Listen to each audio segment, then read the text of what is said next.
नमस्कार मंडळी, मी आहे प्रतिभा गुजर. ज्योती किचनमध्ये तुमचं स्वागत आहे. अहो मंडळी, एकदम कुरकुरीत आणि अजिबात कडू नसणारे असे कारले फ्राय मी इथं केलेली आहे.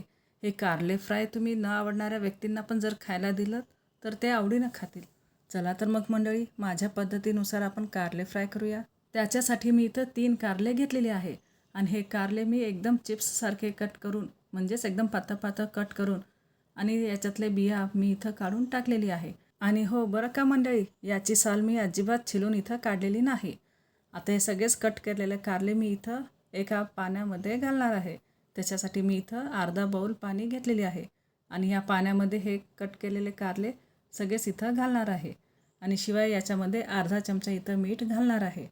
अहो मंडळी, ह्या कारल्याचा कडूपणा जाण्यासाठी आपल्याला हे 15 मिनिटासाठी पाण्यामध्ये मीठ घालून हे कारले असंच भिजत इथं ठेवायचे आहेत.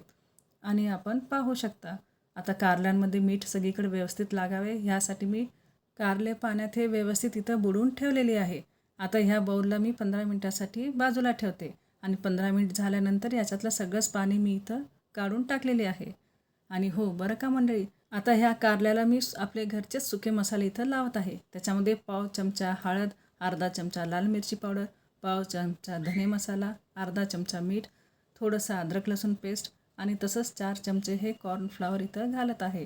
आणि त्याचबरोबर मी इथं 1 चमचा गूळ आणि कोथिंबीर इथं घालणार आहे. आपल्याला गूळ हे खिसून घ्यावे लागणार आहे आणि खिसलेलं गूळच याच्यामध्ये घालणार आहे, जेणेकरून कुठं पण गुळाचे हे गाठी इथं शिल्लक राहणार नाहीत. आता कोथिंबीर घातल्यानंतर इथं मी परत 2 चमचे एवढं चिंचेचं पाणी इथं घालणार आहे.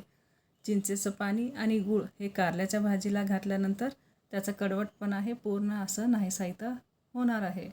आणि आपण पाहू शकता, आता हे 2 चमचे एवढंच मी इथं चिंचेचं पाणी घातलेली आहे. आणि आता हे कोरडं सगळं सारण आपल्याला इथं मिक्स करायचं आहे. आणि हो बरं का मंडळी, आता दिसायला हे जरी आता कोरडं दिसत असलं तर 2 मिनटानंतर हे मिठाचं पाणी आणि गुळाचं पाणी सुटून सगळंच आपल्याला हे व्यवस्थित भिजून घेता येईल. आणि वरून आपल्याला थोडंसुद्धा पाणी घालायची काही आवश्यकता राहणार नाही. आणि असंच मी हे 5 मिनटापर्यंत व्यवस्थितपणे हे कालवत राहिले आहे. त्याच्यामुळे इथं व्यवस्थित इथं पाणी सुटलेलं आहे. शिवाय कारले आता व्यवस्थित कोटिंग झालेली आहे. आता त्याचबरोबर मी इथं 1 चमचा तांदळाचं पीठ आणि अर्धा चमचा हे बेसनचं पीठ इथं घालून परत एकदा कारले हे सगळे व्यवस्थित मिक्स करून घेणार आहे. अहो मंडळी, हे तांदळाचं पीठ आणि बेसन सुरुवातीला तुम्ही घातलं तरी पण चालेल, पण मी हे घालायचं विसरले होते.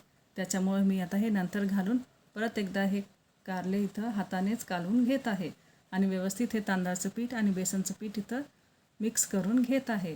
आणि 2 मिनटं असं केल्यानंतर हे व्यवस्थित इथं मिक्स झालेलं आहे. आणि हो बरं का मंडळी, आता हे असंच मिक्स झालेलं तुम्ही न थांबता लगेच तळायला घ्या. म्हणूनच मंडळी मी पहिल्यांदाच कढईमध्ये तेल घालून इथं गरम करायला ठेवलेली होते. आणि हो बरं का मंडळी, आता हे कारले भिजवताना मला पाण्याचा वापर अजिबात मी इथं केलेला नाही.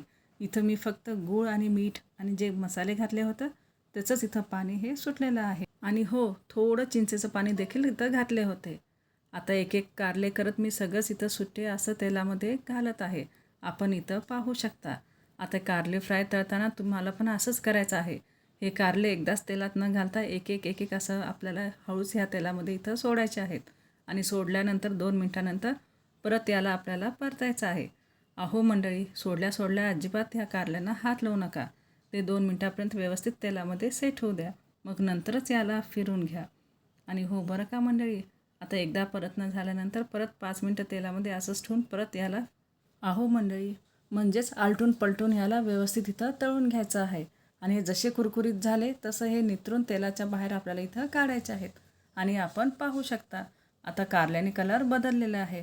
मस्त असे लालसर कारले इथं झालेली आहेत. अहो मंडळी, आता पहिल्या घाण्यासारखे सगळेच घाणे आपल्याला इथं कारल्याचे तळून घ्यायचे आहेत. एक एक कारली तेलात सोडायचं आणि एकदम कडक झालं आणि आलटी पलटी करून तेलातच कारले कुरकुरीत झालं की त्याला बाजूला काढायचं आहे. आणि हो बरं का मंडळी, आता इथं माझे सगळेच कारले तळून झालेली आहेत. अहो मंडळी, माझे रेसिपी जर तुम्हाला आवडत असतील तर व्हिडिओला लाईक, शेअर, सबस्क्राईब करायला विसरू नका. आणि जर फेसबुकवर बघत असताल तर व्हिडिओला फॉलो नक्की करा आणि कमेंट करताना 1 स्टार नक्की द्या. आणि हो बरं का मंडळी, आता हे क्रिस्पी झालेले कारले मी एक खाऊनच पाहते. कारले तर एकदम भारीच झालेले आहेत, शिवाय कडू देखील झालेली नाहीत. आता हे कारले तुम्ही तोंडी लावायला घेऊ शकता. भाजी चपातीसोबत खावा, नाहीतर भात डाळसोबत पण हे तोंडी आपण लावू शकता. अहो मंडळी, संपूर्ण व्हिडिओ बघितल्याबद्दल धन्यवाद. परत भेटू अशाच सोप्या रेसिपीसोबत.